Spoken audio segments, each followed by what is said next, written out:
च्या हवाई हल्ल्यात इराणचे राष्ट्रीय सुरक्षा सल्लागार अली लारिजानी यांचा मृत्यू। रॉयटर्स वृत्तसंस्थेची अधिकृत माहिती। हत्येच्या निषेधार्थ इराणकडून तेल अव्यूवमध्ये क्षेपणास्त्र हल्ले।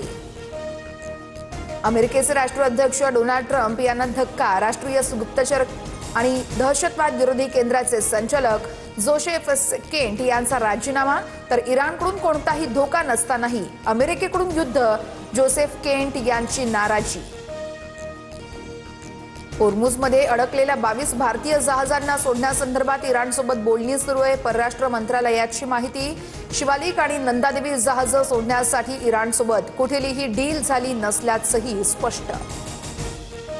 एलपीजी नंतर आता तेलाच्या किमतीतही वाढ। खाद्यतेल 15 रुपयांनी महागलं। मार्केट यार्डातील 15 किलोच्या डब्यामागे 30 ते 40 रुपयांची वाढ।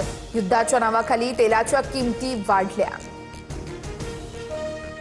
आखाती युद्धाचा चटका महाराष्ट्राच्या खानावळींना। ठाण्यामध्ये 60% हॉटेल्स बंद। पुण्यामध्ये पोळी भाजी केंद्रांवरील दर दुप्पट। अनेक हॉटेल्समध्ये चुलीवर स्वयंपाक करण्याची वेळ, तर छोट्या टपऱ्या बंद होण्याच्या मार्गावर।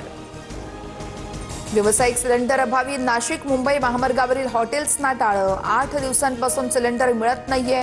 इगतपुरीतील हॉटेल व्यावसायिकांवरती उपासमारीची वेळ। पुण्यात लग्नसराईला गॅस टंचाईची झळ। गॅस अभावी केटरर्स हवालदिल, तर 3 ते 4 हजार व्यावसायिकांपुढे मोठं संकट उभं।